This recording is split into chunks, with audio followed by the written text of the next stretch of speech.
Okay, good afternoon, everyone. I think we're ready to get started. We have a quorum with some people online.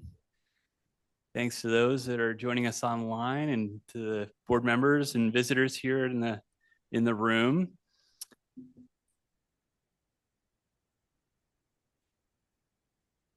For the meeting record, we note that the following board members are attending in person.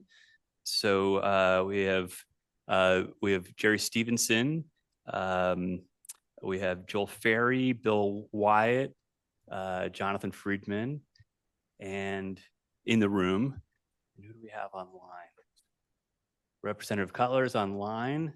I think we have maybe one or two more to follow here pretty soon. A period of public comment will begin at approximately 3:50 p.m. In order to speak during public comment, please fill out a comment card and hand it to Diana Gardner. Diana, thank you for raising your hand. Okay, let's see. Our first business is approval of the minutes from April 25th board meeting. Can I get a motion to approve those minutes? So move. Oh, and we have Abby Osborne online with us now too. Welcome, Abby. Okay, let's see. I think Abby might have beaten you to it. You want to second that? Is your mic on? Okay. All right. We have a first and a second. All those in favor, please say aye. Aye. Aye.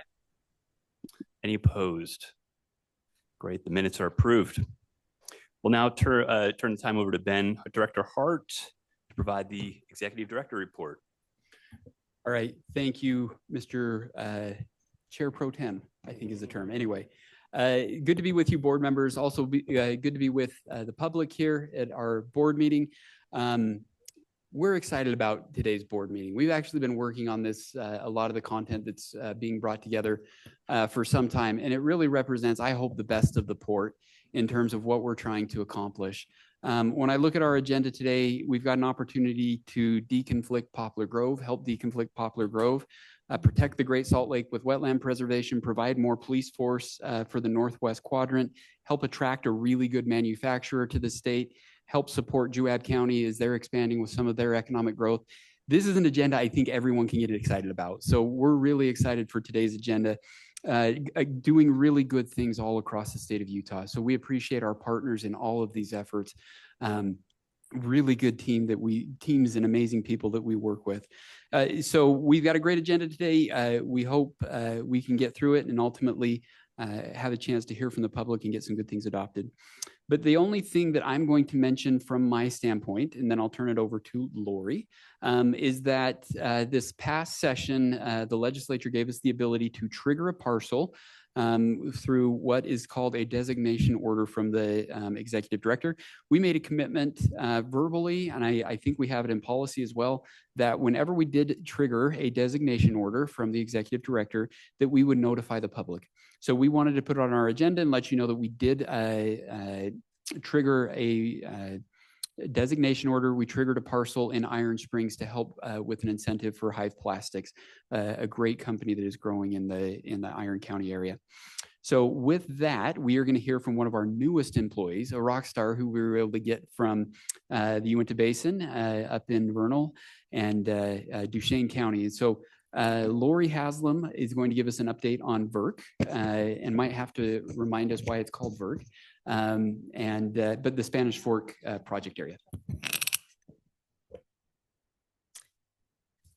Thank you, Director Hart. Lynn Mayer from the Inland Port. I just wanted to give a quick intro. Ben did a little bit of it just now, but Mr. Vice Chair, Madam Chair online, honorable board members, I'd like to introduce you to Lori Haslam. Lori was the Economic Development Outreach Manager with what was GOEO until earlier today, maybe, now is GOED. Back to it, we love that. And she was there for 3 years doing really wonderful work for them. Lori lives in Vernal, Utah, so she is strategically placed and planted and knows the area very well. She is already connected with many of our stakeholders out there and has relationships with them.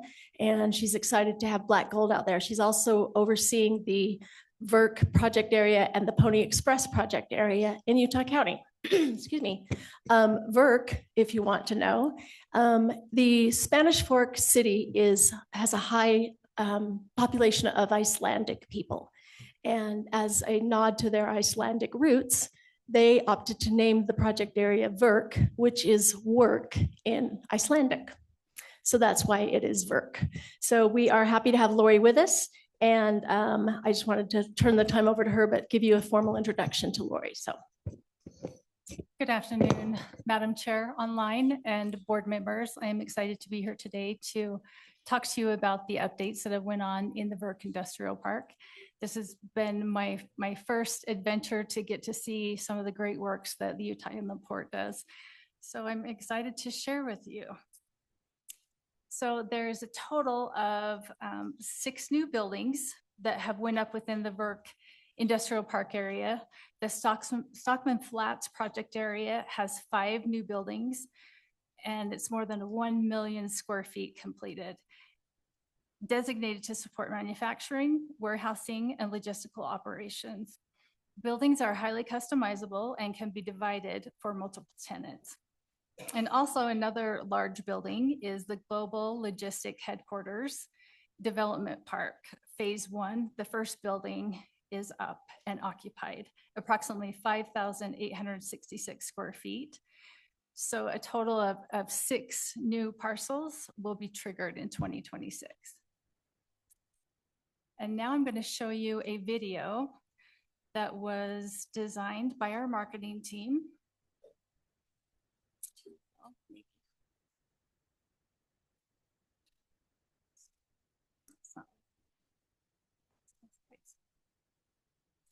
Sorry, I apologize for the interruption. Let me.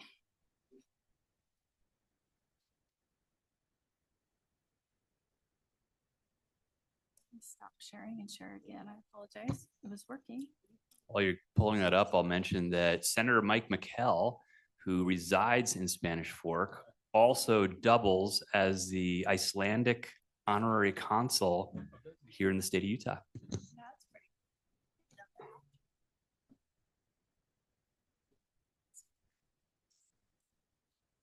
Senator McKell sits next to me on the Senate floor, and I'll bet he has no idea what VERC means. But I guarantee you he will. Okay, video's ready. Apologies for the delay. I'm not sure, technical glitch there. So it's going to start out with the September 2024. This is the Old Dominion, the very first structure that was built.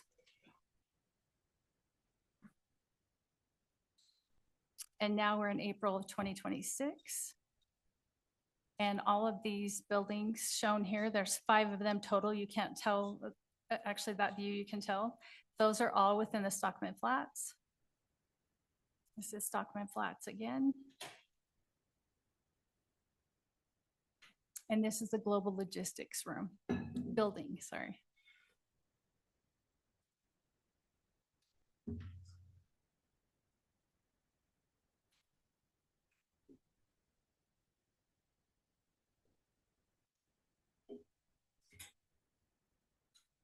So thank you again to our marketing team for providing the drone footage. Are there any questions? I just leaned over to Ben and I said, you know, the folks that are concerned about water, you've just created a whole bunch of acreage that's all runoff. It won't soak in there where it is, so it'll run off and make it into the waterways. Now, I'm not sure how that plays out, but it really sounds good. It's a great marketing tool. It's a great project. Are there any more questions? Any questions or comments online? I see none in the room. Welcome to team. Thank you for that report. Nice to meet you. We'll turn it to Amy Brown Coffin, who has some policy updates for us. Thank you. I am here to present today some updates that we have done to our board policies. As we have committed with these, that we bring them up for an annual review. And when we have changes to them, that we like to take it to board motion to approve. So today we'll be discussing 6 of them, and some of them which have changes at this time. The first one is our BP 11 personnel policy.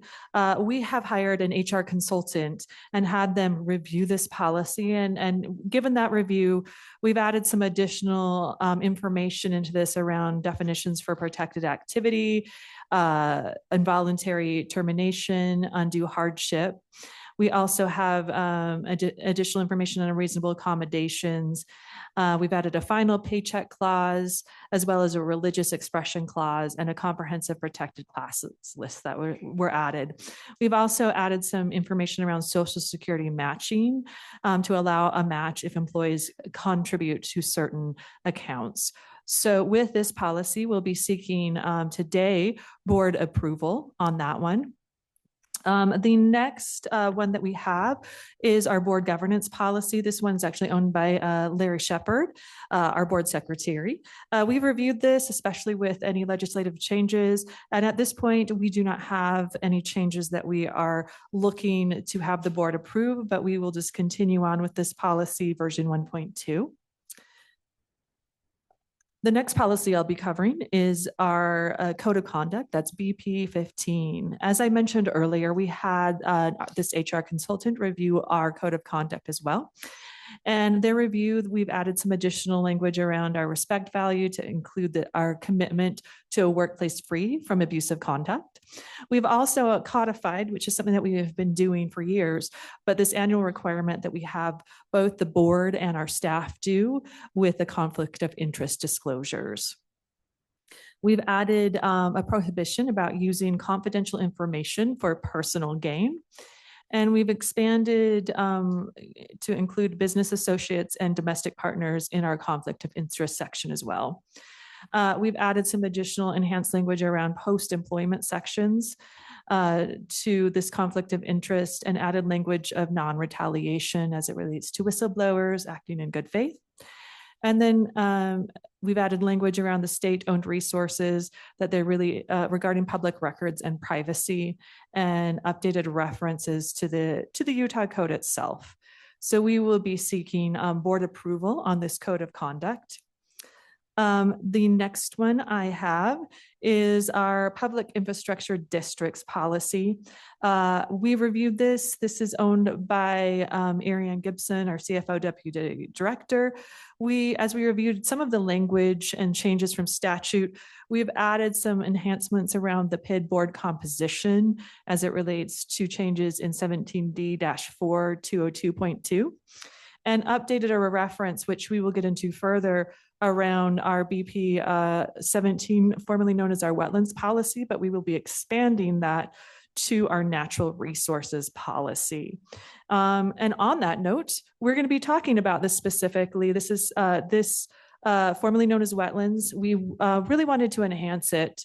And I know Director Hart, you'd like to talk a little bit about this as well. Thank you, Amy. And if you want to talk after this as well, but one of the things we realized, the board has previously enacted a policy related to the protection of wetlands. We had a chance a few months ago to meet with the Audubon Society and other stakeholders who are really concerned about dark sky development around the Great Salt Lake.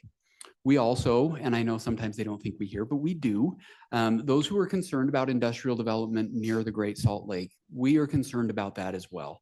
And so we are taking a step to evolve our wetlands policy.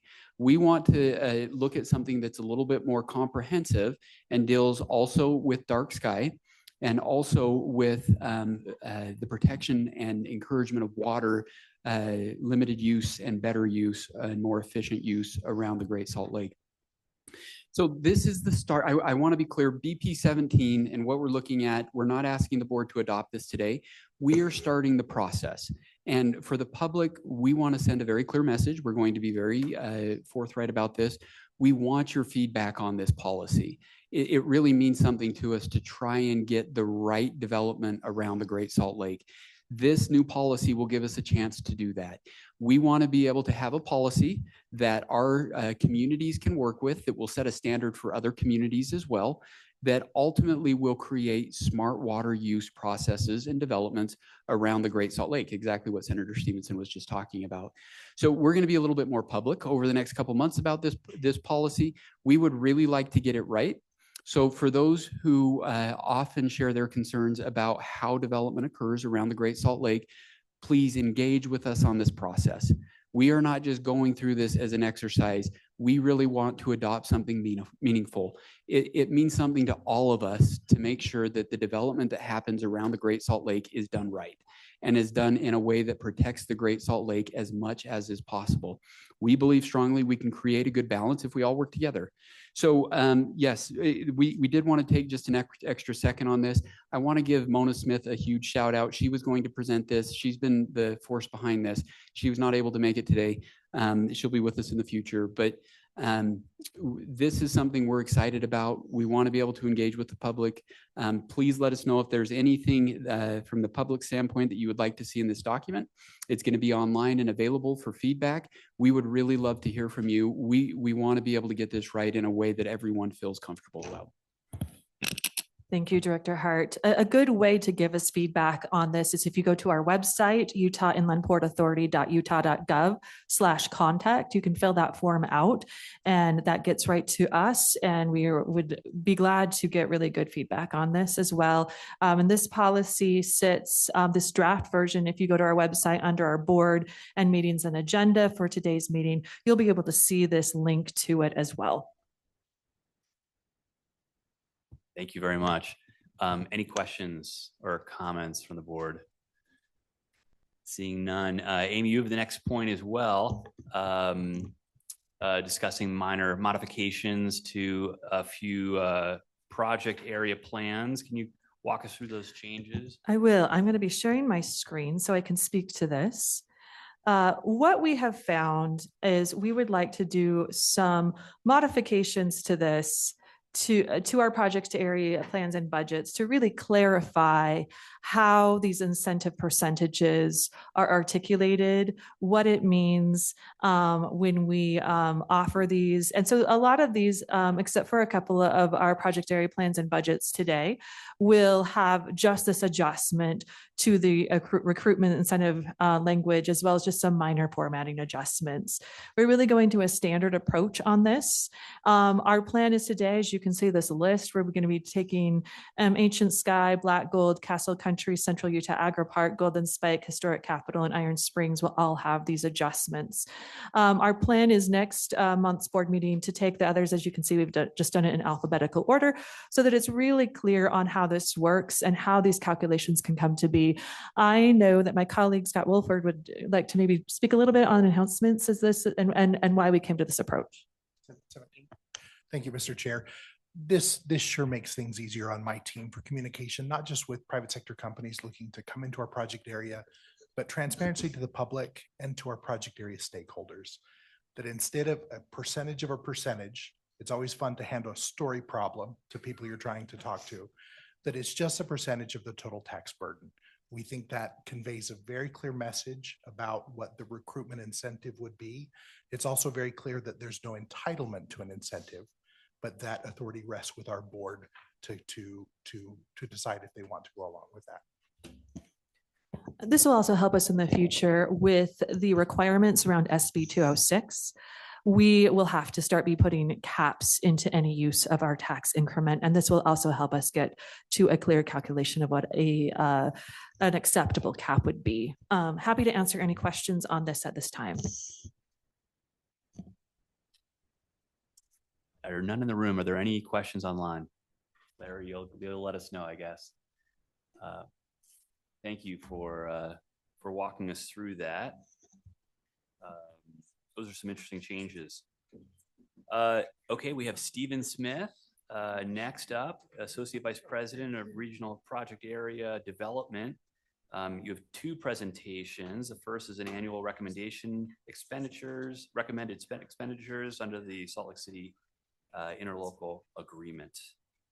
Yeah, thank you, Mr. Chair and members of the board. I'm excited to be with you today. I've got some really awesome things to talk about, and you're stuck with me for a minute, so bear with me. But the first one we wanted to talk about today was the 2025 Salt Lake City interlocal funding in the Northwest Quadrant jurisdiction, and we've been working on this for several months with our partners at Salt Lake City, amongst our staff, to really work through these. As noted here on the map, just to clarify, this is the Salt Lake City portion of the Northwest Quadrant. We do have other municipalities that this would not include in this discussion. So for 2025, our staff has made the following recommendations for the usage of Salt Lake City increment, which was about 4.6 million total. We're looking at doing, again, 2.5 million for public safety in the Northwest Quadrant. As you know, we already did some funding for this earlier. This year, we want to carry that on. And this is going to be a massive benefit to the area for a number of reasons. This is coming from community and economic development differential, understanding that there's a benefit to the community in the area. The businesses out there will very much welcome this additional support. There's also things that happen out there like illegal dumping that we expect that this will help curb, drag races, et cetera. So very much needed and very much aligned with the preferred scenario recommendations we presented to this board earlier this year. Additionally, we would like to do 2.5 million for wetland conservation again. Now 2.1.5 million of that will be from the current year differential coming from environmental and community allocations, and then about 348,000 from prior year's funding that comes from the leachate protection program. And then lastly, we're looking at funding about 93,000 into an employer van pool shuttle. And this is meant to help close really a gap that's out there in the Northwest Quadrant and the first and last mile of getting people to their places of employment. There is transit access out in the Northwest Quadrant, but some of it and some of these locations are not really close to the employment centers, and so require, either, a very long walk, bike ride, which is a little bit sketchy out that way, to get to your place of work. And so we want to pilot this to look at this and see if we can help close that, at least identify opportunities to close that gap. So we would be working with Salt Lake City on this, and this would be something we would partner with employers out in the Northwest Quadrant to help support. So with that, I will pause for any questions or any clarification on this. Any questions from the board, please? No questions, just a comment, Mr. Chair. Go ahead, please. Okay, thank you. I love this. I think this is an exact use of the funds that, that we obtain through the Northwest Quadrant and through Salt Lake City's funds. And it's been a great partnership to work with the mayor and Rachel to come up with these 3 buckets this year. I mean, earlier this year, we had waited and held on last year's prior distribution to do the public safety and the wetlands conservation. And for the first time in my tenure here on the board, I really feel like these are significant because they're actually impacted or really impactful projects and initiatives to get into. You've read in the paper about the public safety investment that we made. This is just yet another commitment from us. Obviously, everything that we're doing near and around the Great Salt Lake, the wetlands conservation is really important. And then, a new one is what Stephen talked about with this shuttle it is a desert out there as far as transportation is concerned. And the more we build out businesses and high industrial, type businesses, we've got to get access out there for employees. So this is wonderful. I really appreciate the board's consideration on this as we move forward. But these are 3 great projects that I'm really happy to support. Thank you. Totally agree. This is great work, and we really appreciate the partnership with Salt Lake City on all these fronts. And Joel, you had a comment or question? Go. Thank you. Yeah, thank you, Mr. Chairman. And really, I think it's to echo Abby's comments. These types of projects and the impact they're going to have, I believe, are real for these communities that are impacted by port development. You think about law enforcement and the need that exists. It is, as more and more activity happens in these areas, it's needed, and it's going to continue to grow. The demand's there. But also when you look at the impacts that some of these developments have on some of the critical ecosystems in the wetlands, and having a fund and being able to offset some of those impacts is really meaningful. And so I know, and I hope that the public and members of the public, but also board members, understand and know that these are being very thoughtfully pursued and utilized in a way that's going to help benefit these communities and ultimately benefit the people of Utah. So I appreciate the opportunity to be able to work on some of these concepts and ideas, and ultimately to put forward investments that are going to, enhance efforts of the port, and ultimately, these, whether it's sensitive areas or fill some needs. There's law enforcement needs. There's needs in the ecological protection and restoration side. So appreciate the opportunity to be able to participate in some of that. So thanks, guys. Dr. Hart. Thank you, Mr. Chair. Just a quick item. For those who know the contract, realize that there is a required process that we go through. Rachel Otto was going to be here to speak to the city's requests. She was unable to make it. So for those who know the contract, just be aware she submitted a letter. We've provided that letter to our board so that they know what the city requests are. I'm really excited to say, and Madam Chair, I really compliment your efforts in the board. We were ecstatic that our list really lined up very closely. There was only one item difference, and we were able to, in some places, fund a little bit more. And so for those who know and are aware, that is required. And yes, we are following that process. The board did receive a letter in their packets. And so we feel like now we're ready for the board to take action. I will also say, for those who think, well, is this just a repeat from a few months ago? This is all new money. So this brings $7.5 million for conservation over the last 18 months, $5 million for public safety, and then this new pilot. So this is really an investment we feel in contribution and in partnership with Salt Lake City into this community. Thank you for that clarification.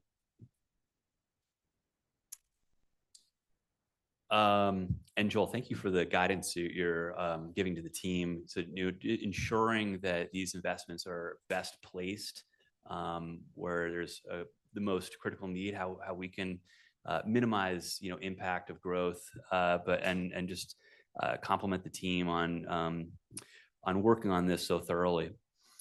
Okay, Stephen, let's see. You have the next point as well. You have an incentive proposal for an existing project in the Northwest Quadrant, and so you'll please tell us about that and introduce some guests from the company. Absolutely, thank you.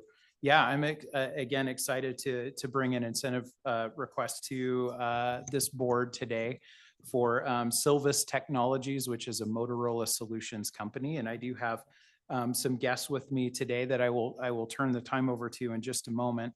But just to give you a quick overview of what this is, and we called this Project Celerity, and I'm going to try and explain that, and then VP Wolford will clarify it. But that word is synonymous with dispatch, and dispatch, as some of you may know, is something that our Vice President Wolford knows a little bit about and has a lot to do with Motorola Solutions. So how did I do? Okay, thank you. So we've had some questions on that. So just to give a little project overview, the industry is advanced manufacturing, and this is in radio technology. We're looking at about a capital expenditure around $97 million for the total project. The facility that they are considering is about 150,000 square feet. We are looking at this as being a very employee heavy operation, which is a consideration we definitely weighed in here, that we're looking at about 400 plus employees by 2030. And this is a competitive process. So this is, part of the but for in considering an incentive for this industry. Before we kind of go into further detail on that, I would like to turn time over to our guests who are online. We have Matt, Mark, and Jim for Motorola Solutions, and I'm going to give them some time to share a little bit more detail about the project. Actually, Jim Kampanik will be speaking here. Good afternoon, and thank you for entertaining us today.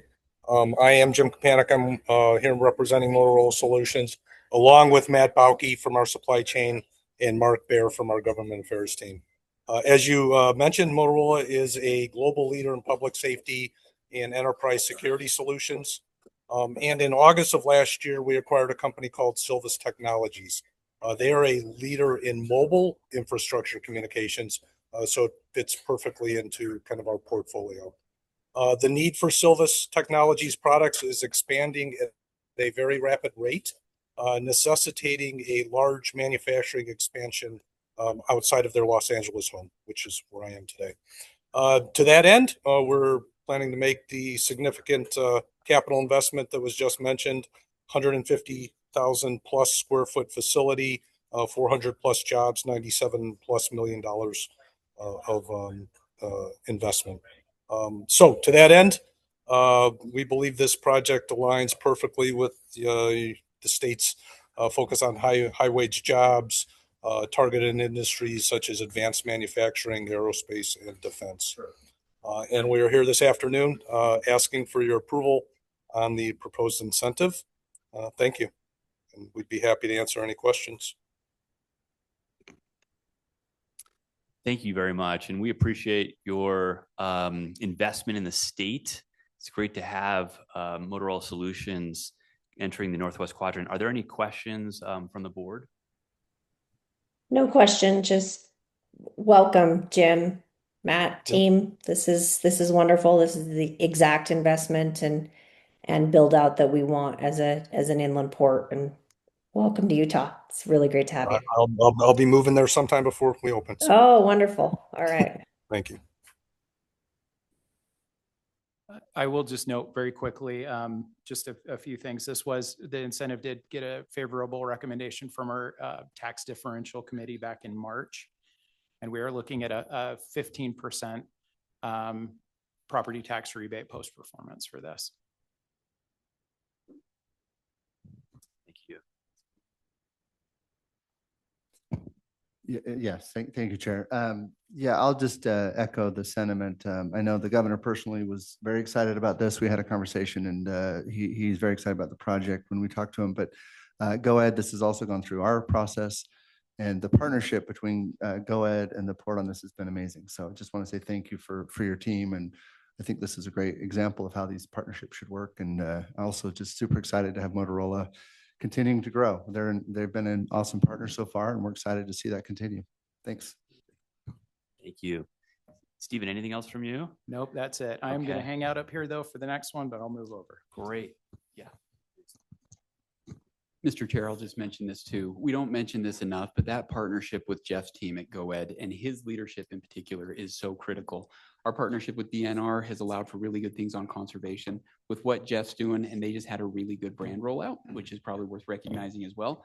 But that partnership and his leadership is absolutely critical. We couldn't win deals like this without GoEd, so thank you to his team. I echo that. All right, we'd like to welcome Alan Evans to the microphone, Executive Vice President of Logistics.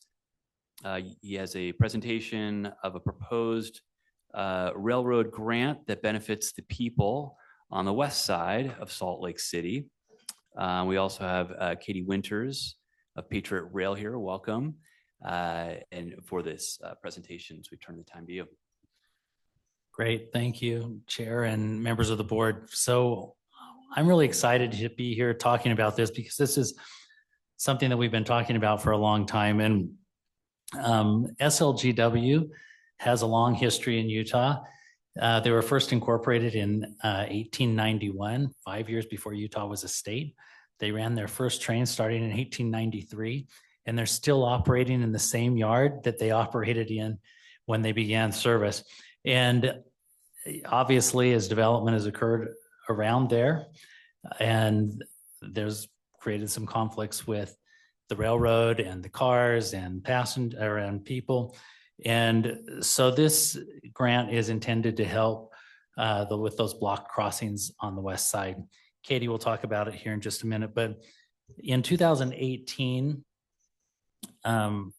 SLGW received a federal grant to help with this relocation of their interchange in their yard. And then 2 years later, they were acquired by Patriot Rail. And so Patriot acquired the grant and the obligation to go ahead and move these interchanges. And at the time, the project was about $23 million. And over the time, it has now grown to over $31 million. And Patriot is shouldering the bulk of that difference. And so we're grateful that Patriot hasn't abandoned the project, but is still going on with it. And so we'll let Katie talk about that now and then ask for any questions. Absolutely. Thank you, Chair and members of the board. We appreciate the time and consideration today. So we've got some slides up here.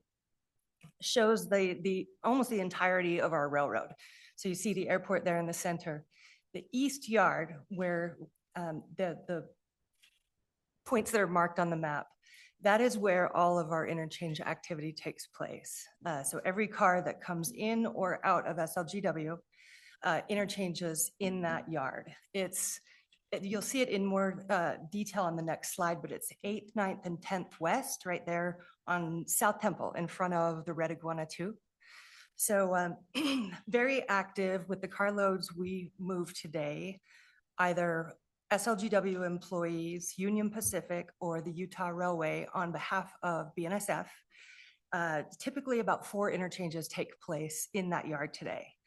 The biggest issue causing the congestion is that we can only hold roughly 60 cars in that yard, and they're spread out among 5 tracks. So instead of, let's say Union Pacific comes in and they need to drop 80 cars and pull 60, they can't come in one fluid move, land a train and hook onto our outbound and exit the area. Instead, they have to consistently double back right there on 8th, 9th, and 10th West. So you're seeing a lot of this back and forth motion. And yes, the crossings that are blocked are demonstrated there in highlight. So our yard is just to the west, labeled their interchange yard. So all of this activity is taking place in a very active area. So in the end, once we achieve the relocation of the grant, all of this activity will take place far to the west. It will be, we're building out 2 8,000-foot tracks, 1 and 2 classification tracks in areas that there are no at-grade crossing conflicts, no roads. So it'll be very meaningful to Salt Lake City, and we're excited about this beginning this year. Yeah, that's exciting. Stephen, did you want to add something here?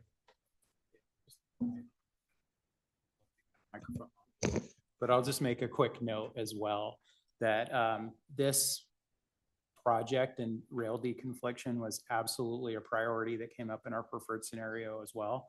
And so this is yet kind of another example of us taking action on those recommendations and those findings from those studies. And just on the slide, you can see the breakdown of the 31.1 million. Approximately 17 million of that will be shouldered by Patriot and SLGW, the grants for 13.6 million. And then we're proposing that the Inland Port Authority contribute a $500,000 grant to the project. Are there any questions? Any questions from the board? Great work, Stephen. Great work, Alan. Yeah. Thanks, Katie, for the partnership. You guys have been incredible partners. So thank you for everything. Thank you. This is very meaningful, and we're excited to see it through. Thank you very much. Okay. Stephanie Pack now will review amendment number 3 to the Golden Spike Project Area Plan. Thank you, Chair and members of the board. I will be very brief. I am here to speak on the third amendment for the Golden Spike Project Area. This is mostly a amendment to clear up some errors that we discovered in our legal description of the project area. This is an important amendment and correction that we need to make this year, as we are anticipating a trigger in the parcels that were impacted by this error that we discovered. I wanted to give a shout out to Doug Pierce on our team, who discovered this error and has facilitated us making our plans and budgets as accurate as possible.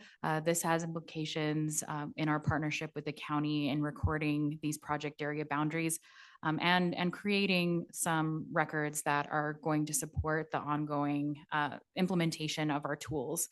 And so the area that we're going to amend is this area highlighted in the dotted square. This is the new core site that we approved last year. This is a really significant project for Box Elder County. It's about a 200 million CapEx project coming into that area. And we're just cleaning up the parcel list there and the legal descriptions of those parcels. We anticipate completing that trigger for the 2027 tax year. Construction is well underway at that site. And we're really excited about welcoming Nucor into this area. So that's the bulk of the amendment, just a clarification on our legal description.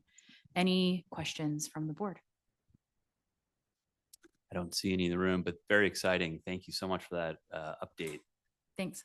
Tremendous investment in Box Elder County. Let's see, Danny Stewart has amendment number 3 to the Central Utah Agri-Park Project District. All right. Good afternoon, Mr. Chair and board members. First item I'm presenting today is the proposed amendment to the Central Utah Agri-Park Project Area Plan and Budget. This would be amendment number 3 to the Agri-Park since it was created back in 2023. This proposal includes new properties for potential development in Juab County in 2 parts. The first part of the amendment includes the addition of a couple new parcels to the recently created Agri-Park zone near Nephi. And the second part is the creation of the Nebo North Zone at the north end of the county.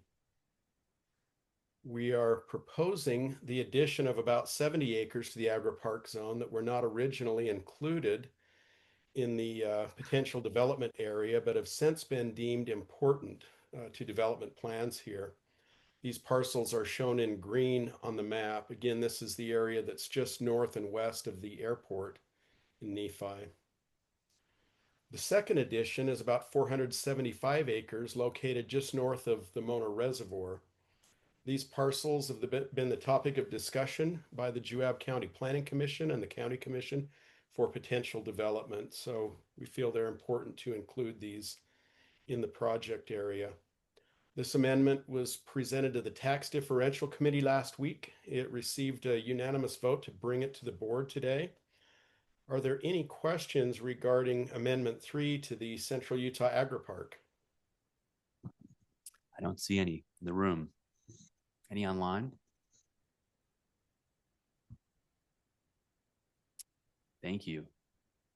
All right.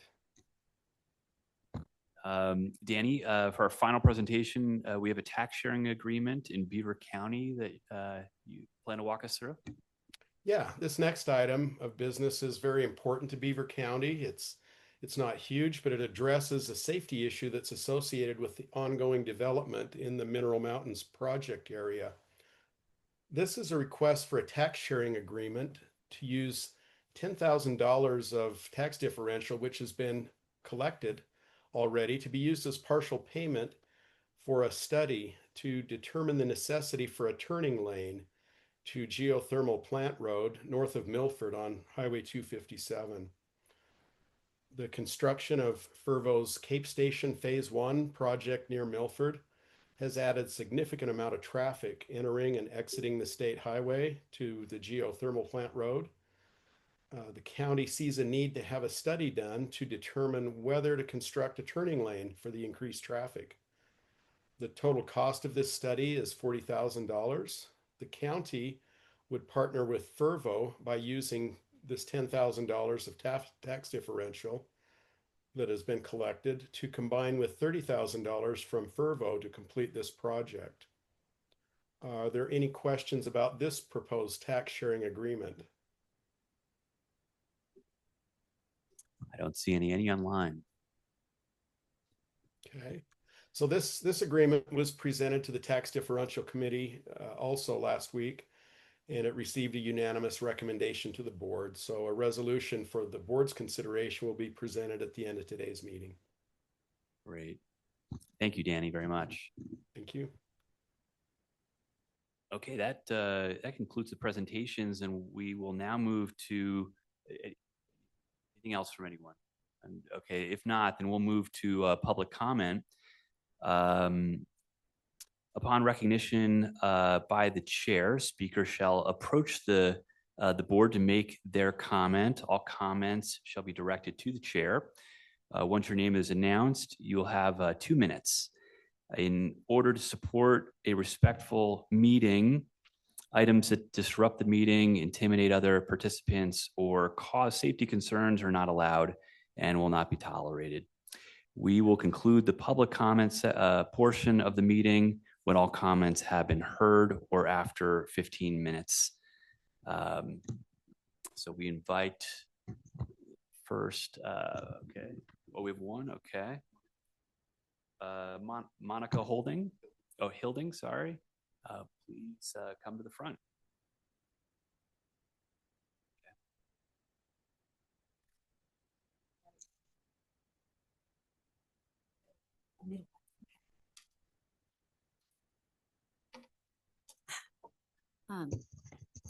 Well, I had plans of talking about 2 Utah laws, the MITA and the UIPA law, that give unelected, unaccountable government bodies the power to override local communities, bypass environmental protections, and divert public tax dollars to corporate developers.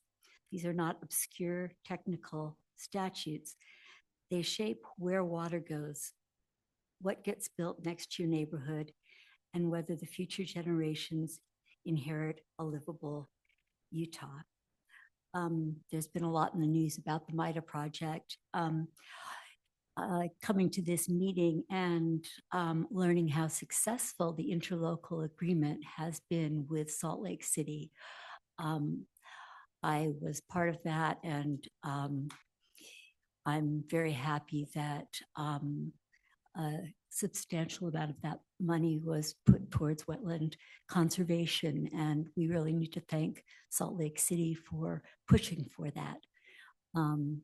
That was an example of a community working with UIPA, and it was not easily done, and there was a lot of conflict at first. So I'm pleased that you're working in the right direction.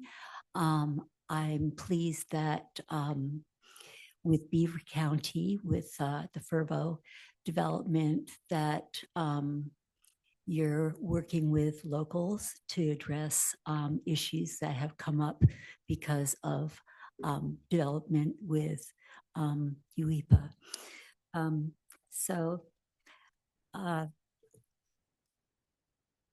I ran out of time.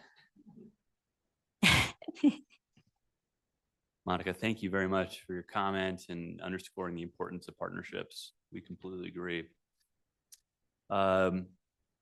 Let's see. We have 3 policy updates to consider. Is there someone willing to make a motion to approve the changes to BP 11 Personnel policy is presented by Amy Brown Coffin. Do we need a review of those? Or it's BP 11, 13, BP 16. What's that? Oh, okay. All right. So first, BP 11, which is personnel.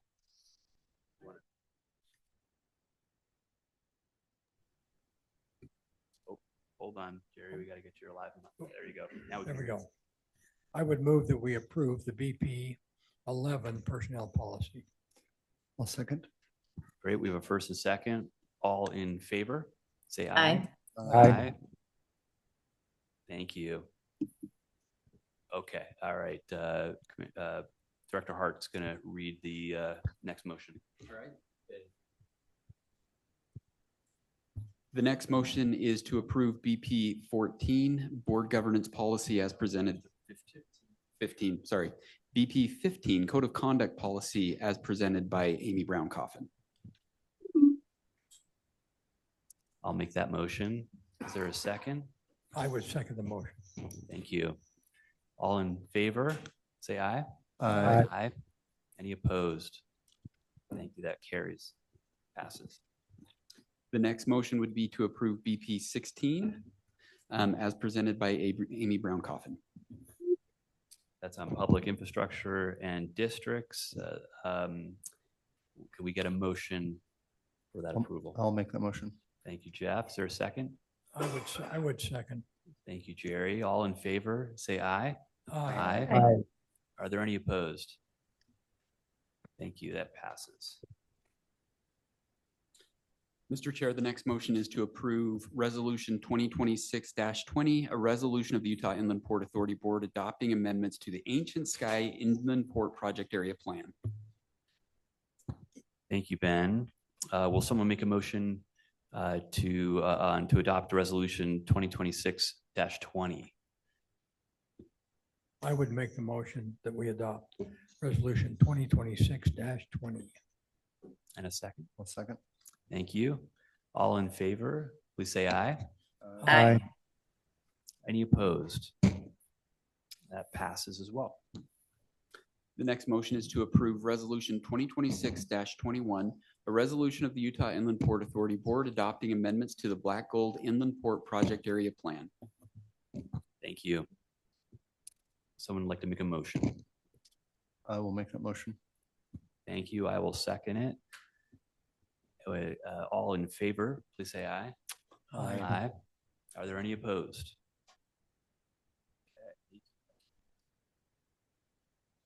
The next resolution is Resolution 2026-22, a resolution of the Utah Inland Port Authority Board adopting amendments to the Castle Country Inland Port Project Area Plan. I'll take a motion. I would move that we adopt 2026-22. I'll second that. All in favor, please say aye. Aye. Are there any opposed? Thank you. That passes. Next motion is to approve Resolution 2026-23, a resolution of the Utah Inland Port Authority Board adopting amendments to the Historic Capital Inland Port Project Area Plan. Someone like to make that motion? I will make that motion. Thank you. In a second. I would second the motion. Thank you. All in favor, please say aye. Aye. Aye. And are there any opposed? Okay, thank you. That passes. Next motion is Resolution 2026-24, a resolution of the Utah Inland Port Authority Board adopting amendments to the Iron Springs Inland Port Project Area Plan. I would move that we adopt Resolution 2026-24. And do we have a second? I'll second. Thank you. All in favor of this motion, please say aye. Aye. Are there any opposed? Thank you. Next motion is to adopt resolution. Yes. Oh, we're up on the screen. Next motion is the UIPA board approves the following differential allocations: 2.5 million for public safety, 2.5 million for wetland conservation, and $93,144 for the first last mile employer van pool shuttle pilot. Public safety is fully funded by 2025 city generated differential, community and economic development funds. Wetland conservation funding consisting of $2,151,075.71 from 2025 city generated differential environmental and community funds, and $348,924.29 from prior year differential that had been previously earmarked for the leachate protection program. The van pool shuttle pilot is fully funded by using the same prior year differential. Thank you for reading that. Can we have a motion? Can I make that motion? Please do. And a second? I would second. Wonderful. Thank you. All in favor, please say aye. Aye. Are there any opposed?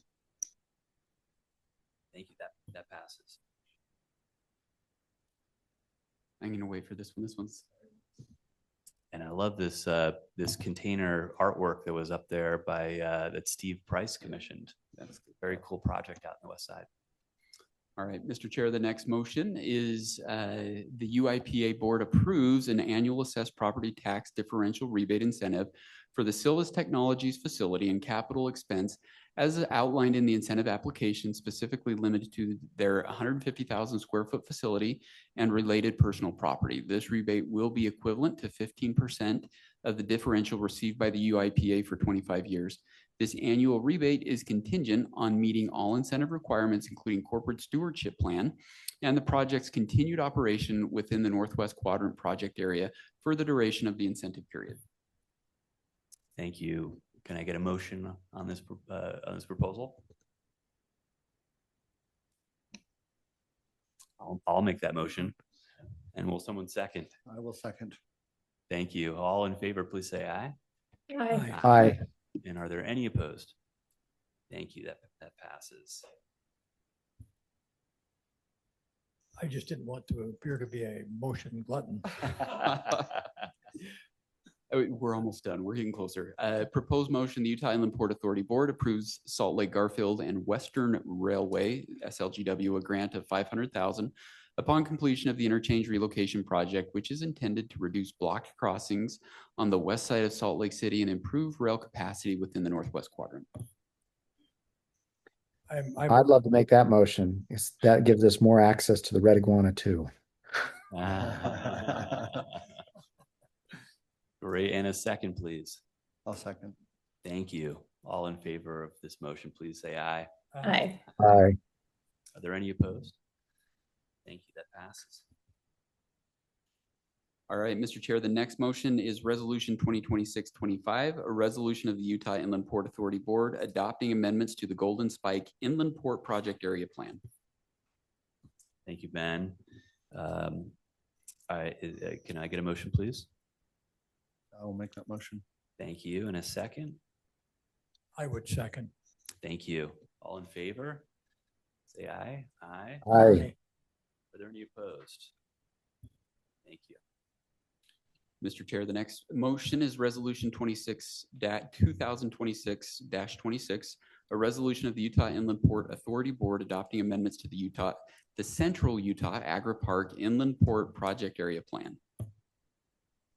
Thank you. Will someone make a motion to adopt Resolution 2026? I would move that we adopt Thank you. Resolution 2026. Thank you. I'll second that. All in favor, please say aye. Aye. Aye. Are there any opposed? Thank you. Last and certainly not least, resolution number 2026-27, a resolution adopting the Beaver County Tax Sharing Agreement. And will someone make a motion?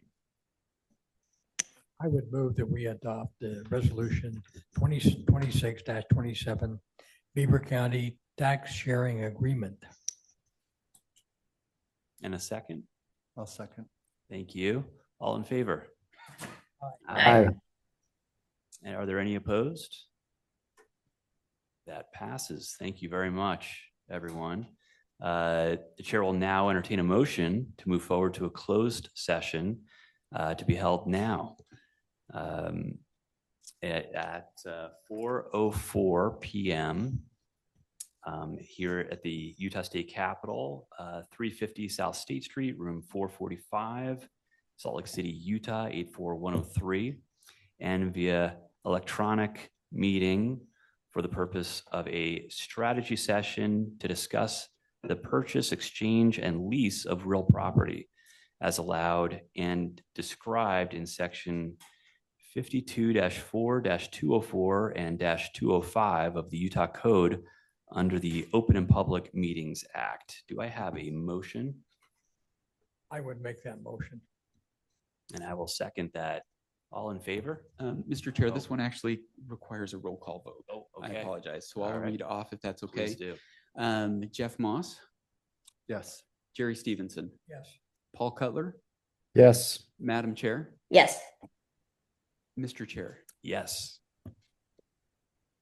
Okay, so no second. So we are adjourned We are adjourned to the closed door session. Thank you, everyone. And Abby and Paul, just give us just a couple minutes and we'll start into our closed session topic.